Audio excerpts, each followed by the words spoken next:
Bienvenue à ce webinaire sur le thème Incoterm 2020, bien plus que 3 lettres. Je suis Chloé Rouland, conseillère en développement international à Grex, Centre de commerce international de la CCI de Grenoble.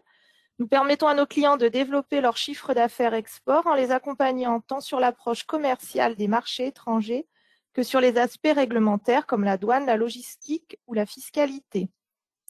Notre intervenante pour ce webinaire est Valérie Luvara, consultante et formatrice en commerce international.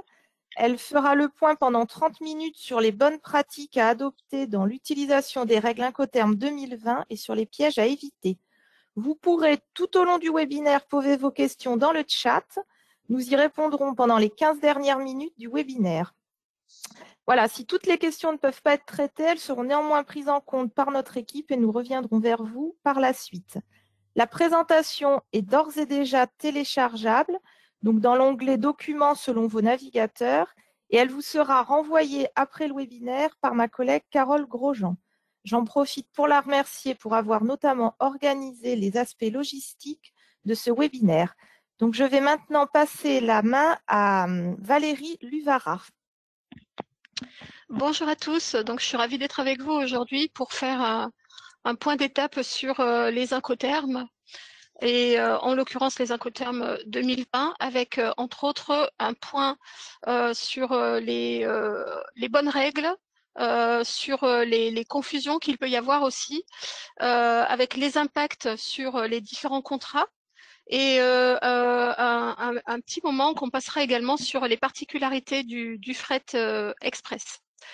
Je vais couper ma caméra pour libérer de la bande passante et on va démarrer tout de suite. Alors, je voulais quand même vous dire que dans la présentation, vous avez plusieurs slides sur lesquels je ne m'arrêterai pas forcément. Je me focaliserai sur certains points qui me semblent les plus importants.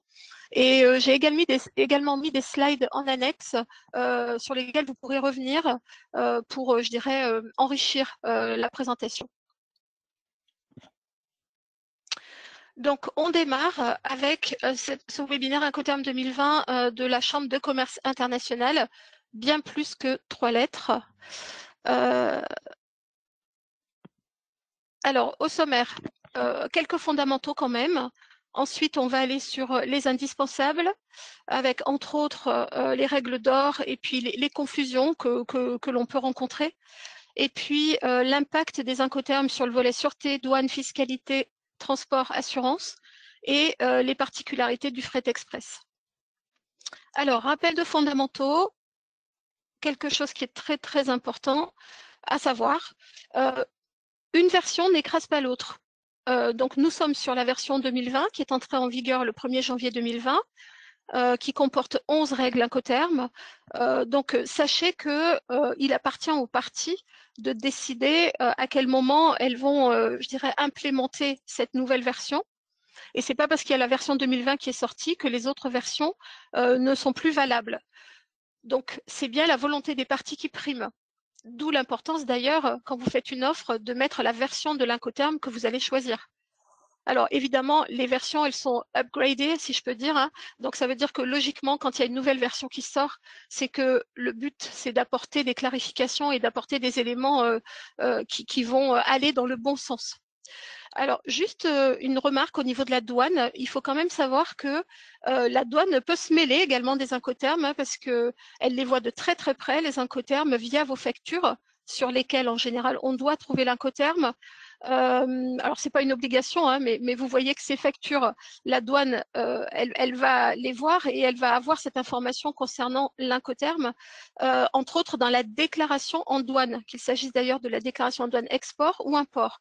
Et donc, la douane a décidé, pour éviter qu'il y ait des Incoterms qui restent en vigueur et qui sont relativement, on va dire, vieux, la douane française, elle a décidé par une note du 18 juin 2020, par exemple, l'arrêt des Incoterms antérieurs à la version 2010.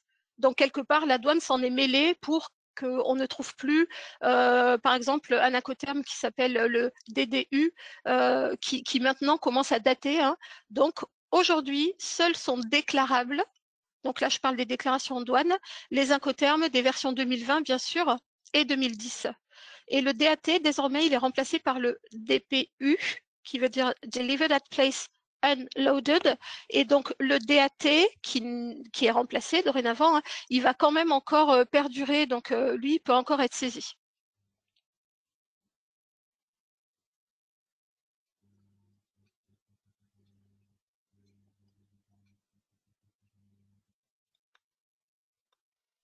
Alors, la brochure. La brochure officielle des Incoterms 2020, donc c'est vraiment, si vous voulez, la version anglaise qui est la version officielle. C'est une brochure qui est que vous pouvez trouver en version papier ou en version numérique. Donc, j'ai cité Emily O'Connor, qui est directrice du trade chez ICC. Donc, à l'appui de cette brochure, voilà ce qu'elle considère comme être leur métier. Hein. Our job is to reflect the market. Donc, en fait, cette nouvelle version, elle répond à leur souci de vérifier, de suivre la pratique, en fait. Hein. Donc, dans les nouveautés pour 2020, il y a une application gratuite que vous pouvez télécharger sur votre smartphone. Et puis surtout, il y a aussi 28 langues qui permettent aujourd'hui de diffuser autrement qu'en français et en anglais la bonne parole des Incoterms. Donc c'est vraiment deux nouveautés, je dirais, qui sont intéressantes à connaître. Ensuite, je passe sur la définition des Incoterms. Alors, c'est un petit peu théorique, mais je pense que c'est fondamental, hein, parce que ces trois lettres qu'on a évoquées tout à l'heure, hein, CIP, DAP, etc., suivies d'un lieu désigné précis, représentent la pratique des affaires dans les contrats de vente de marchandises. Donc, on est bien sur les contrats de vente de marchandises. En fait, ça veut dire tout simplement que les Incoterms ne s'adressent pas aux prestations de services. On est vraiment sur le contrat de vente, donc les parties, c'est acheteurs et vendeurs, hein, de marchandises. Alors, qu'est-ce qu'elles indiquent, ces règles? Elles indiquent les obligations, les risques, les coûts afférents à la livraison. Ce mot, il est très important parce qu'il ne veut pas forcément dire ce qu'on y voit, nous, d'habitude, hein, à savoir la livraison chez le client, quand est-ce que je serai livré.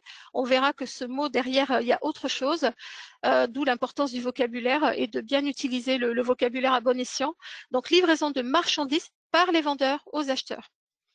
Et donc, la règle Incoterm, elle est liée à quoi? Elle est liée à l'acheminement des marchandises, d'ailleurs qu'elles soient facturées ou pas. Donc, ça veut dire que même quand on envoie des marchandises gratuites, on utilise des Incoterms. Alors, ils ont une double fonction, entre autres, une forme d'espéranto commercial qui est devenue une norme internationale parce qu'avec 3 lettres, où qu'on soit, quel que soit le pays de la planète, on se comprend. Donc, ce qui est quand même assez exceptionnel, avec juste 3 lettres, d'arriver à se comprendre sur tous les points qu'on a évoqués tout à l'heure, hein, lesquels, eh bien, harmonisation des obligations et des droits réciproques, sur quoi? Sur la livraison, où a-t-elle lieu, comment, quand, le transfert des risques, le transfert des coûts, qui fournit les documents associés, etc., etc. Donc, définir par un terme unique, interprétable d'une façon identique de par le monde. Alors, on pourrait dire des fois qu'il y a un peu des bémols, parce que malheureusement, des fois, il y a des interprétations qui peuvent un peu diverger, mais globalement, on peut se dire que l'idée, elle est là, une relation donnée entre un vendeur et un acheteur. Parfois, on dit les Incoterms, en fait, c'est soit 3 lettres, soit 3 pages, quoi, hein, parce que si on ne les avait pas, on s'en sortirait pas comme ça, quoi. Donc, c'est bien pour ça que ça marche d'ailleurs. Hein. Alors, je voulais attirer également votre attention sur la rédaction des Incoterms. Dans la brochure que je vous ai montrée tout à l'heure, hein, c'était la première page de couverture. Qu'est-ce qu'on a dans cette brochure? On a beaucoup de pages regroupées, bien sûr, par règles. On a dit qu'il y avait 11 règles. Et on va trouver les obligations du vendeur, donc qui vont de A1 à A10, et les obligations de l'acheteur qui vont de B1 à B10. Ces obligations, le mot veut bien dire ce que ça veut dire. Ça veut dire qu'à partir du moment où on choisit une règle Incoterm, le vendeur va avoir ses obligations et l'acheteur aura les siennes aussi, à partir bien sûr du même Incoterm. Donc, pour la version 2020, il y a eu un remaniement qui est, je trouve intéressant dans le sens où il permet de clarifier les choses. Il y a eu un tri qui a été fait, un rangement qui a été fait, et certains points qui ont été mis, je dirais, en valeur de par leur positionnement. Donc aujourd'hui, on trouve par exemple A2, B2, A3, B3. Donc il s'agit de la livraison et du transfert des risques en premier. Et tout de suite après, vous voyez, on trouve A4, B4, A5, B5, qui sont les contrats associés. Et quand on parle des contrats associés, ce n'est pas n'importe quel contrat. Il s'agit du contrat de transport et du contrat d'assurance, qui sont des contrats à part entière, mais qui quelque part sont, je dirais, imbriqués avec le contrat de vente. Et c'est pour ça qu'il est important, dans les bonnes pratiques, de se soucier de savoir comment les marchandises vont voyager, qui assume les risques, et se soucier de savoir si on va souscrire ou pas une assurance. Mais vous voyez, on appelle ça les contrats associés et on les trouve tout de suite après maintenant. Et puis, j'en profite aussi pour vous parler, entre autres, du A9B9, qui est un tiroir dorénavant où il n'y a que les coûts. Donc, on n'a pas besoin de chercher dans tous les tiroirs si on veut trouver quels sont les coûts. Alors, les coûts, on peut très bien dire les frais aussi, hein, c'est strictement la même chose. Quels sont les frais à payer par le vendeur et quels sont les frais au niveau de l'acheminement qui restent à payer par l'acheteur. Alors, je reprends, je rends à César ce qui appartient à César, hein, je reprends ce que dit donc Emily O'Connor. Avec cette nouvelle réorganisation, go straight away to the most important articles. En fait, ils ont tenu compte de l'importance des articles pour mieux les ranger. Alors, on aborde les indispensables. Quand je parle des indispensables, c'est d'abord la liste des 11 règles Incoterms de la Chambre de commerce internationale 2020.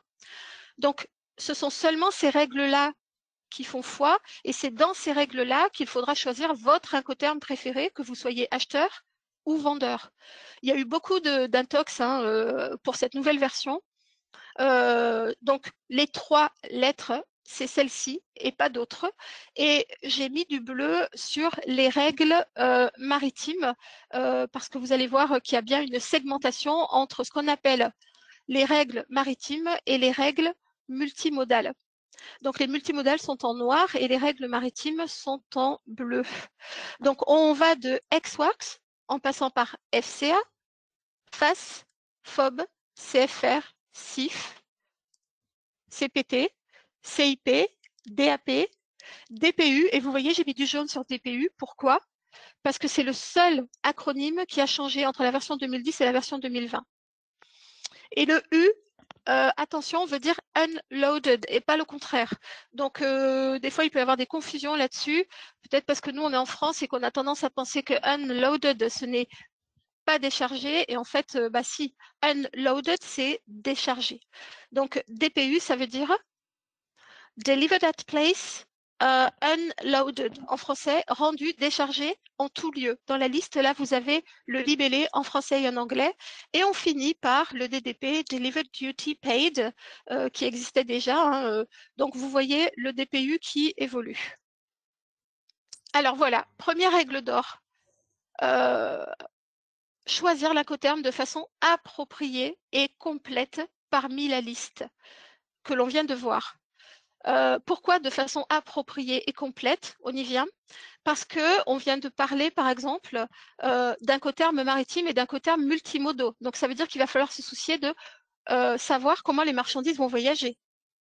Et complète, ça veut dire aussi que les 3 lettres qu'on écrit toujours en majuscule, en tant que telles, ne se suffisent pas. Et malheureusement, encore aujourd'hui, on voit des documents parfois où, alors carrément, où il n'y a même pas les 3 lettres. Et on voit aussi souvent des documents où il y a les 3 lettres, mais où il n'y a absolument rien derrière, c'est-à-dire qu'il n'y a pas de lieu désigné précis. Donc, qui doit choisir l'Incoterm de façon appropriée? Eh bien, l'acheteur et le vendeur. C'est bien eux les parties prenantes au contrat de vente.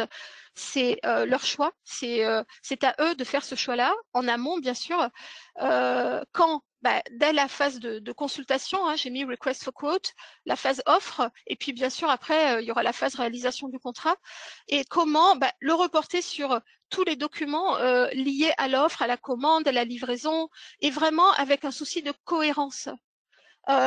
vos documents, dites-vous qu'ils vont peut-être servir à établir la douane. Dites-vous aussi qu'ils vont peut-être servir, je sais pas, pour le transport, pour l'assurance, et d'autres cas aussi. Ils vont servir à votre acheteur qui va devoir ouvrir une licence d'importation au Sénégal, par exemple, ou en Côte d'Ivoire. Donc, en fait, il est vraiment important de se poser les bonnes questions au départ, de faire les bons choix et après de s'y tenir et de rajouter absolument le lieu désigné précis qui figure derrière l'Incoterm. Et pourquoi il faut faire ça? Pour qui? Eh bien, pour réduire la part d'incertitude qui peut nuire au bon achèvement de l'opération de commerce international. En fait, c'est vraiment, vraiment dans votre intérêt, les utilisateurs, hein, que la Chambre de commerce internationale, elle a, je dirais, elle a créé ces règles Incoterm et qu'elle les révise tous les 10 ans, puisqu'en fait, les Incoterms sont révisés tous les 10 ans. Donc là, on vient d'avoir la nouvelle version qui est entrée en vigueur au 1er janvier. Alors, quelles sont les 4 règles Incoterm dites maritimes et fluviales? Alors, ce qu'on est en train de se dire là, c'est pas nouveau et c'est pas du tout la version 2020 qui a instauré cette segmentation entre les règles maritimes et les règles multimodales. Les règles maritimes, on doit les utiliser, ça ce sont les recommandations très très fortes de la Chambre de commerce internationale, exclusivement pour les marchandises en vrac et le fret.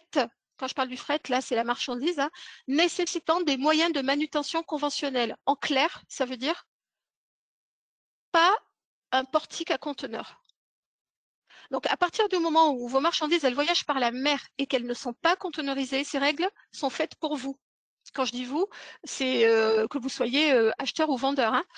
Donc, et ces règles-là, puisque ce sont des règles maritimes, après FAS, FOB, CFR et CIF, je ne peux trouver qu'un port.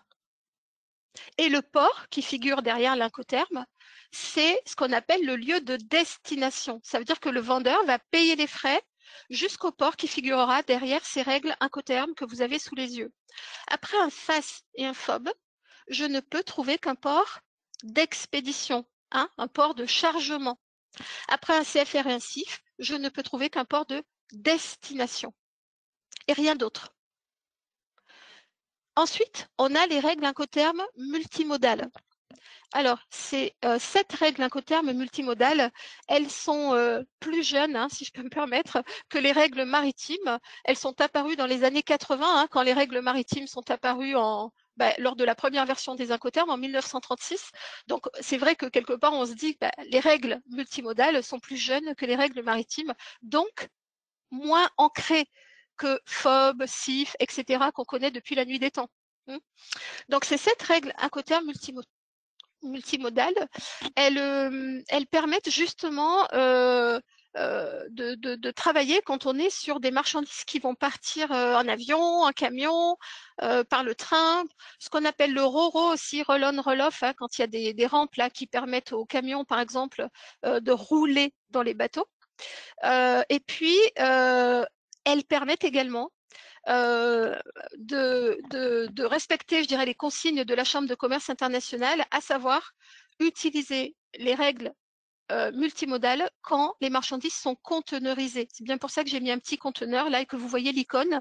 Donc, si vos marchandises sont conteneurisées, qu'on soit sur du LCL ou FCL, c'est-à-dire du groupage, hein, en conteneur ou du conteneur complet, c'est vraiment ces règles-là, donc Ex-Works, FCA, CPT, CIP, DAP, DPU, DDP, qui sont recommandées par la Chambre de commerce internationale. Alors, règle d'or. Là, on aborde une autre notion qui est très, très, très importante. Dans les Incoterms, on a dit qu'il y avait le transfert des frais, on a dit qu'il y avait le transfert des risques et les obligations pour les parties. Souvent, on voit les Incoterms avec un prisme frais qui est très, très important. Autrement dit, qui paye quoi? Mais ça, c'est vraiment, comment dire, une partie. Et je dirais peut-être même que c'est la partie visible de l'iceberg. Mais il y a une autre partie qui est encore plus importante que le transfert des frais. C'est ce qu'on appelle le transfert des risques. Et c'est celui-ci qu'il faudrait envisager d'étudier en premier, en tout cas à l'heure de faire vos choix. Et en langage Incoterm, dites-vous que, en fait, le transfert des risques, il est déterminé par ce qu'on appelle le lieu de livraison. Tout à l'heure, on a parlé de l'obligation A2 et B2, côté vendeur et côté acheteur, il y avait écrit lieu de livraison. Ben, en fait, en langage Incoterm, le lieu de livraison, c'est le transfert des risques. Et à partir de ce lieu, le vendeur a rempli son obligation de livraison et passe le risque à l'acheteur. C'est l'image du témoin qu'on passe à celui qui est devant nous là. Et à partir du moment où il le prend, donc l'acheteur assume la responsabilité de tous les dommages pour la suite de l'acheminement des marchandises vers le pays de destination. Alors, tout de suite, quelque chose qui peut vous aider à éviter certains pièges. À part les incoterms qui commencent par la lettre C, tous les autres, ceux qui commencent par E, F et D, ont un même point critique. C'est-à-dire que, en fait, le lieu de livraison, c'est-à-dire le lieu de transfert des risques, et le lieu de destination, donc jusqu'où le vendeur va payer les frais, intervient strictement au même endroit. Donc, en fait, il n'y a pas de piège. Mais vous voyez que j'ai mis à part les incoterms en C. Et donc, on va revenir bien sûr après sur les incoterms en C, parce que ces incoterms-là, quelque part, ils sont confusing. Alors, pourquoi j'insiste là avec ce tableau que vous aurez dans la présentation, c'est vraiment bien connaître le lieu de livraison des marchandises pour chacune des règles incoterms. C'est vraiment important pour que chacun soit conscient qu'à partir du moment où il passe le risque à l'acheteur, ou alors en tant qu'acheteur, à partir du moment où vous savez que le vendeur vous a passé le risque en un lieu précis, eh bien, à partir de ce moment-là, il y en a un des deux, bien sûr, qui prend le risque et qui va devoir se poser les bonnes questions, notamment l'assurance. Est-ce que je vais assurer les marchandises pour la partie qui m'incombe, la partie où je porte le risque? D'ailleurs, dans le domaine de l'assurance, on va dire la partie où je porte l'intérêt assurable. Mais qu'est-ce qui détermine le fait qu'on se pose la question de l'assurance? C'est à partir de quel moment c'est moi qui vais porter le risque. Et pour le coup, la règle Incoterm, elle vous donne cette information. Et du coup, là, dans ce tableau, je vous ai repris strictement l'endroit où le vendeur passe le risque à l'acheteur. Et si on regarde les incoterms en C, alors si vous regardez les incoterms en C sur ce tableau, il y en a 4. Il y a CPT, CIP en vert qui font partie des ventes au départ. Donc là, le lieu de transfert des risques, c'est remise au premier transporteur. Donc imaginons qu'on est dans l'usine du vendeur. Dès que le vendeur remet les marchandises, qu'il charge les marchandises dans un camion, il transfère les risques à l'acheteur. Ça, c'est le lieu de transfert des risques pour CPT, CIP. Pour les incoterms de vente à l'arrivée, DAP, DPU, DDP, la livraison, elle, est effective à l'endroit, au lieu désigné à destination. Donc là, pour le coup, on ne se pose pas de questions parce que on verra que le transfert des risques intervient à destination. Par contre, si je reprends les deux autres C, le CFR et le CIF, ici, la livraison, c'est-à-dire le transfert des risques, intervient dès que les marchandises seront placées à bord du navire au port d'embarquement.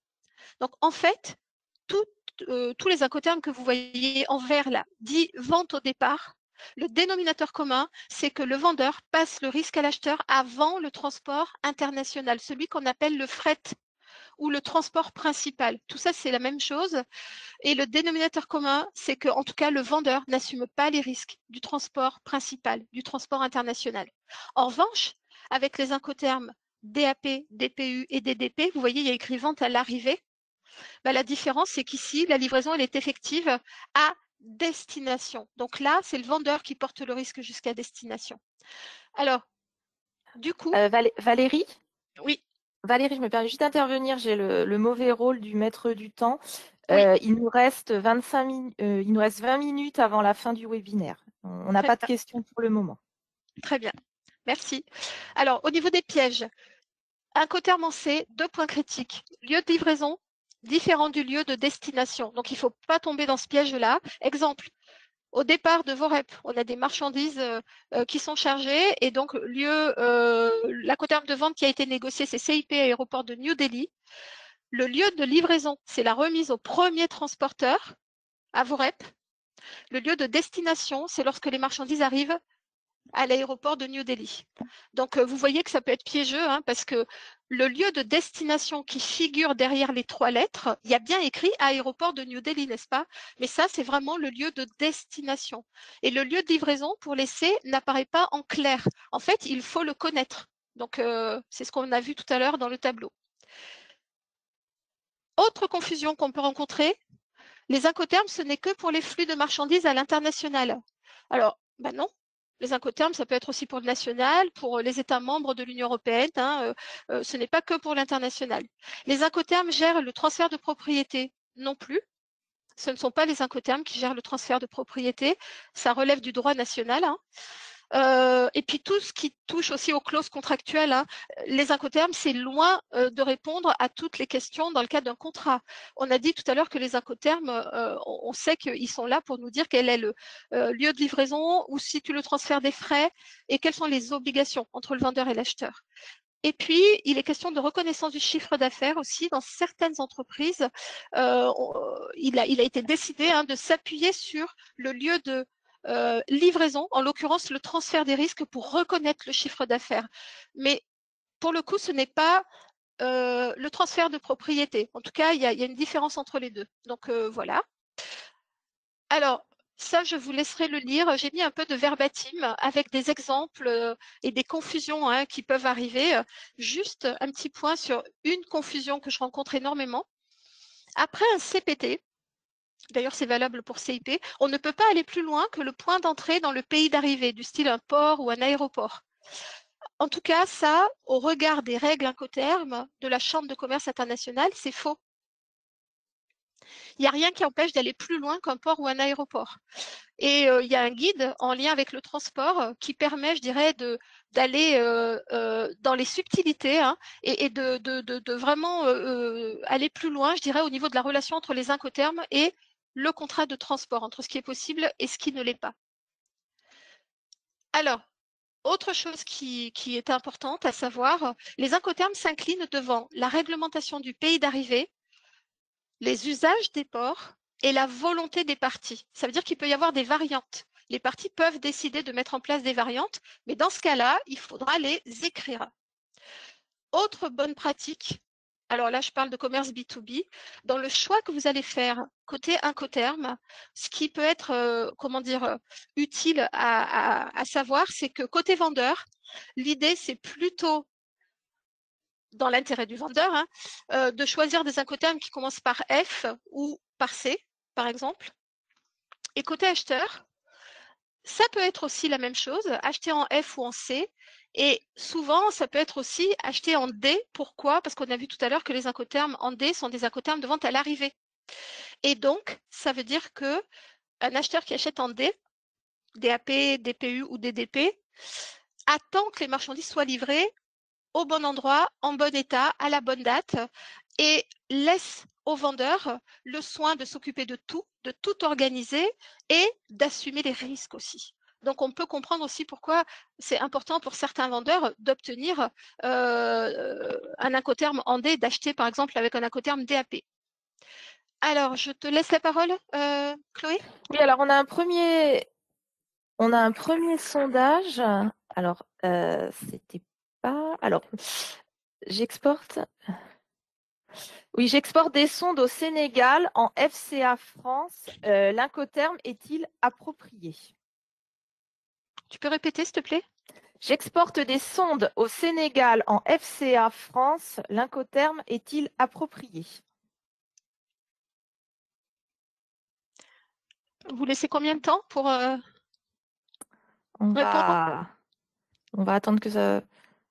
Voilà, alors nous avons 65% de non et 35% de oui.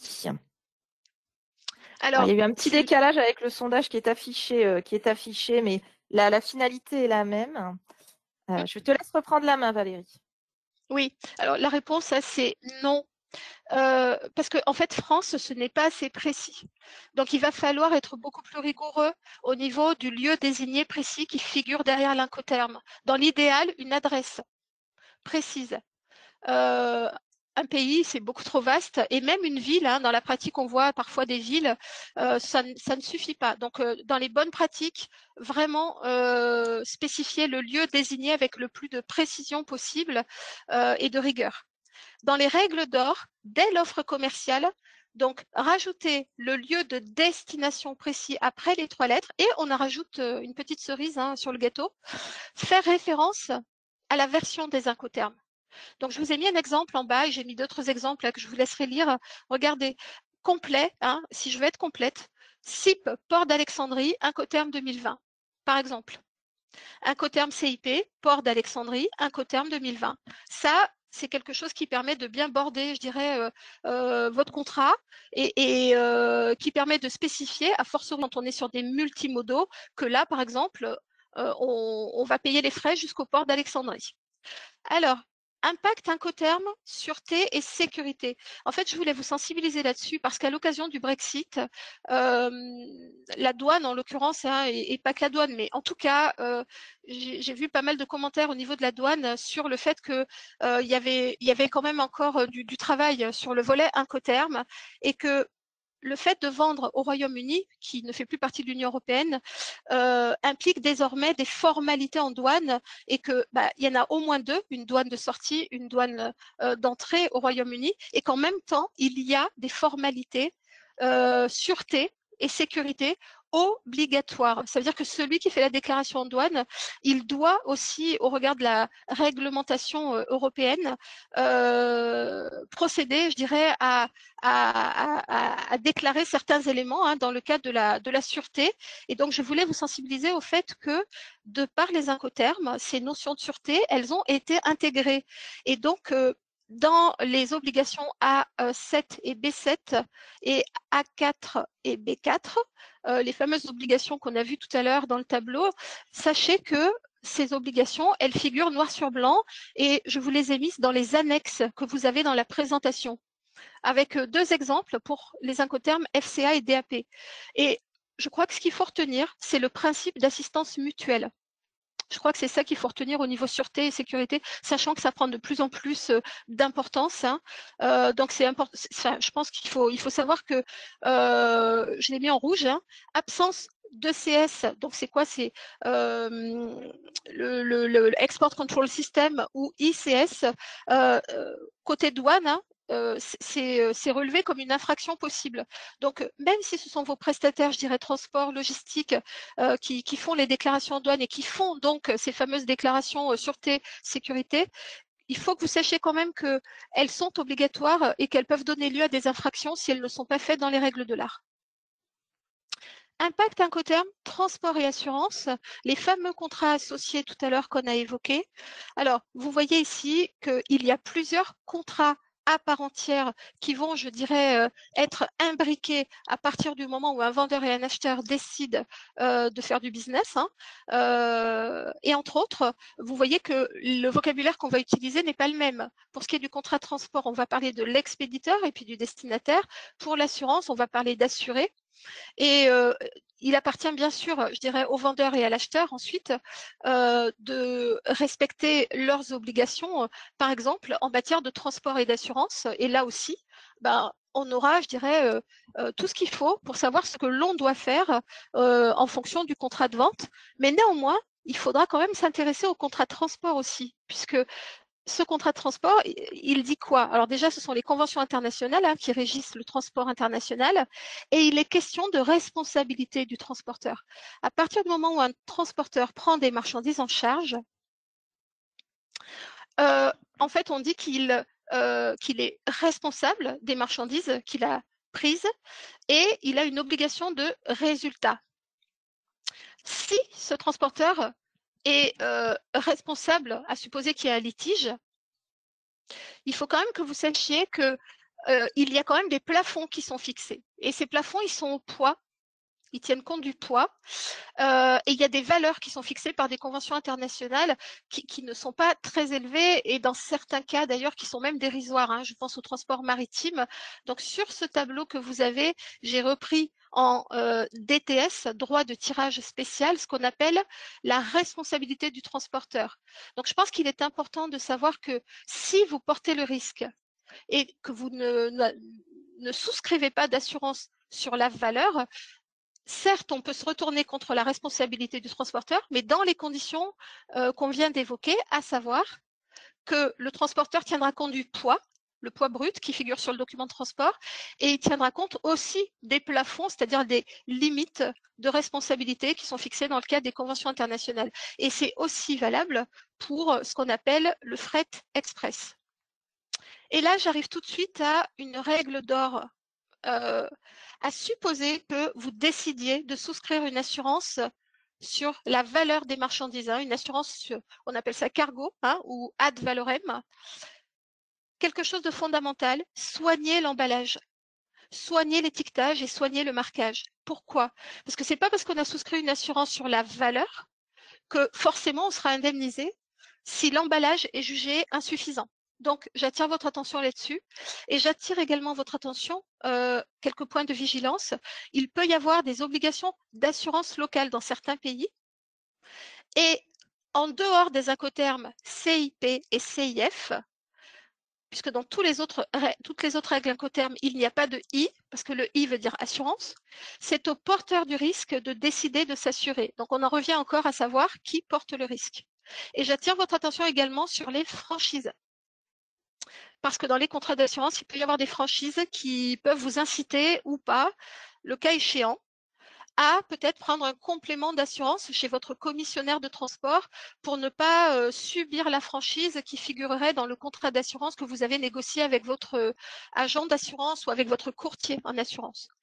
Alors, bon à savoir et bonne pratique, attention, si vous vendez CIP ou CIF, ou si vous achetez CIP ou CIF, ce qui est sûr, c'est que c'est le vendeur qui a l'obligation de souscrire une assurance ad valorem pour le compte de l'acheteur et qui doit fournir le document preuve comme quoi il a bien souscrit le contrat et qu'il a bien souscrit la police d'assurance.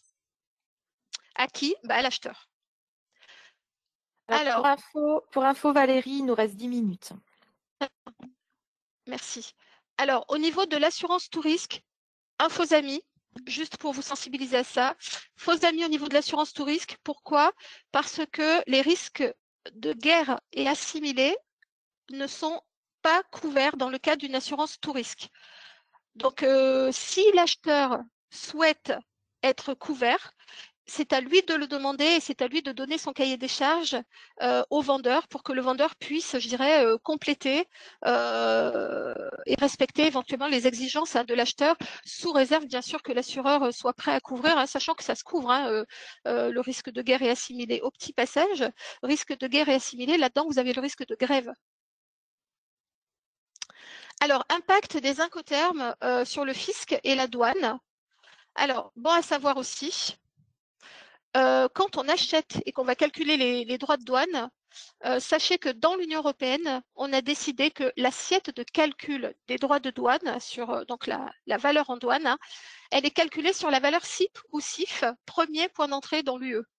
Donc, une fois de plus, l'incoterm qui figurera sur la facture de votre fournisseur thaïlandais, japonais, américain, il est fondamental parce que lorsque la déclaration sera faite, la déclaration en douane sera faite, on va s'appuyer sur cet incoterm-là pour savoir ce qu'il va falloir rajouter ou pas à la valeur en douane pour calculer les droits de douane. Je passe au niveau de l'export parce que c'est une valeur statistique, donc bon, importante au niveau de la douane pour les stats du commerce extérieur, mais je ne vais pas plus loin là-dessus. Au niveau des bonnes pratiques, en général, ce que l'on conseille côté vendeur, c'est de garder la main sur la douane export. Donc, vendre au moins en F et éviter les extrêmes. Donc, en l'occurrence, ex-works, qui veut dire départ usine, et puis laisser la main à l'importateur, éviter DDP. En clair, ça veut dire chacun sa douane. Il vaut mieux que le vendeur garde la main sur sa douane export et il vaut mieux qu'en tant qu'acheteur, on garde la main sur la douane import. Donc, ça veut dire au minimum vendre en F, par exemple FCA quand on est vendeur et acheter au maximum en DAP quand on est acheteur. Chacun garde la main sur sa douane. En tout cas, ce sont des préconisations, a fortiori quand on est en B2B. Je ne parle pas de commerce B2C, là, je parle vraiment business to business, entreprise à entreprise.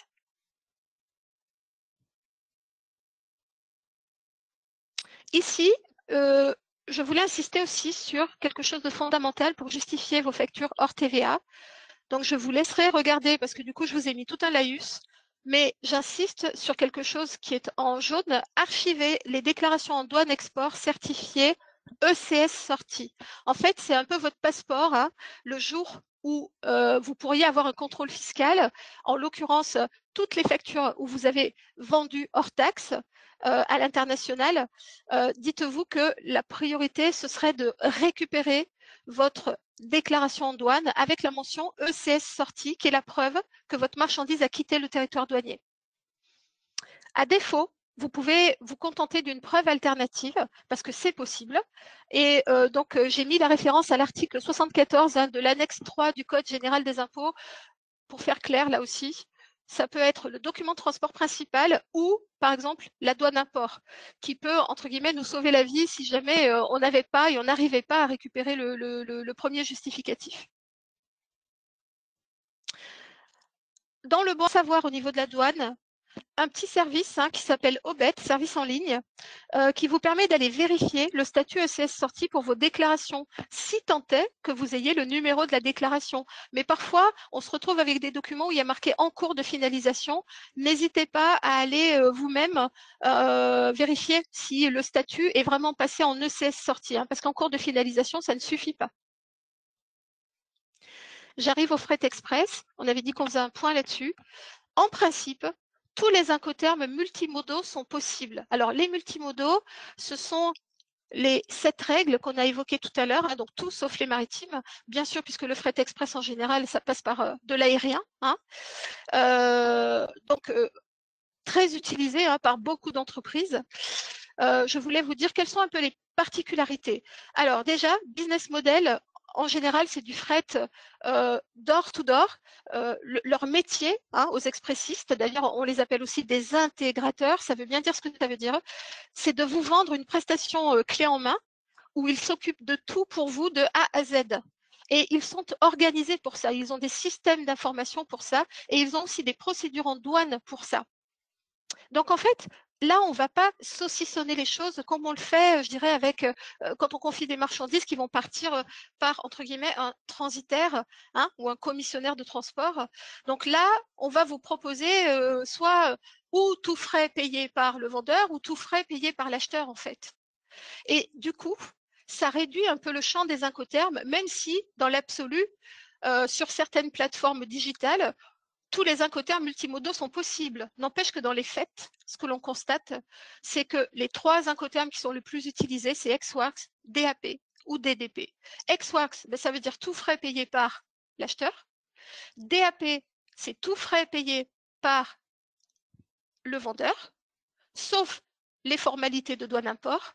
Et DDP, c'est tout, y compris les formalités de douane import. Incoterm qui peut parfois être intéressant, je le vois dans certains commerces, notamment B2C, pour aller au bout du bout et faire en sorte que le client ait l'impression d'acheter en local. Alors, les expressistes, ils ont des gros volumes. Ils ont une procédure qui s'appelle Delta X, spécial fret express. Ils ont tellement de gros volumes que les informations qu'ils vont déclarer, elles ne sont pas aussi importantes, je dirais. Il n'y en a pas autant que quand on fait une déclaration en douane, quand on passe par un commissionnaire de transport, en l'occurrence. Donc, il y a moins de cases à remplir. Et surtout, ils ont un document de transport, une LTA spécifique. N'empêche que ça ne les dispense pas d'être soumis au contrôle des exportations, vous vous rappelez le ECS, Export Control System, et au contrôle des importations, le ICS, sur les volets sûreté.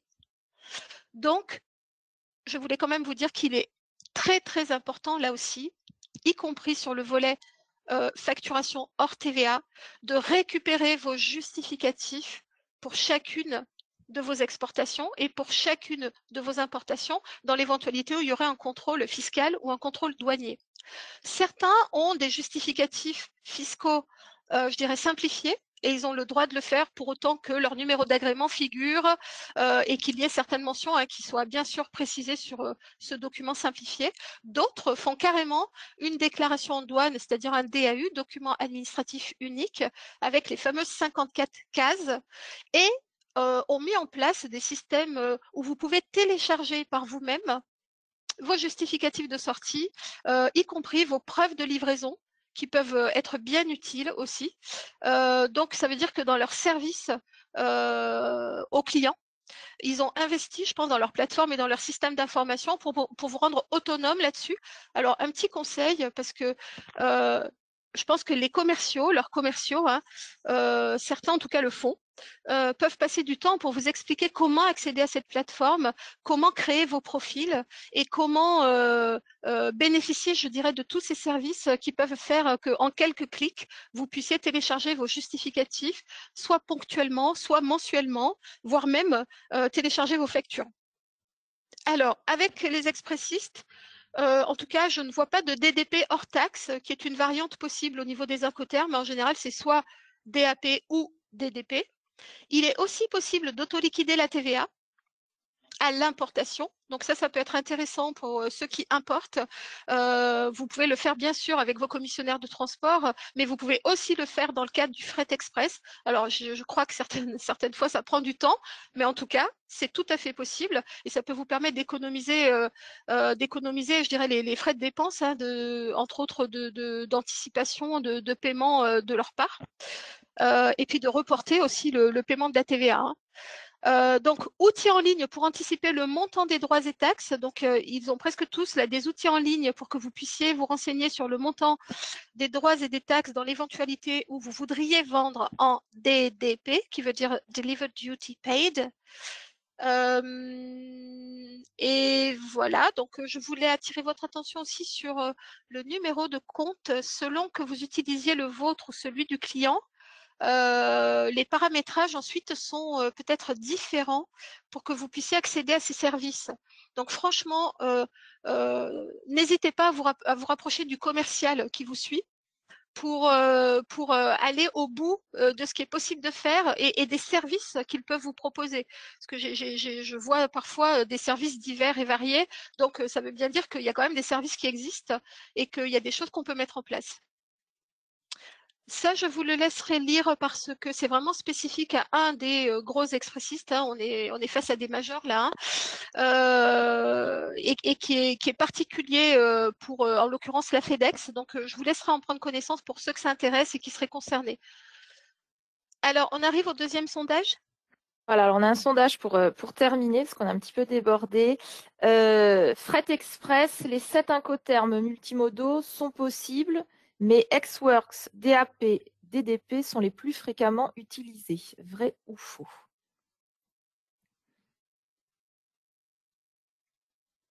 Voilà, alors effectivement, c'est vrai. Voilà, Oui, et ben c'est vrai, écoutez, c'est ce qu'on rencontre le pardon, je te plus. laisse, Tout à fait, je Chloé. te laisse terminer. Je te laisse terminer. Voilà, et ben écoutez, je vous remercie tous pour ce webinaire. Alors,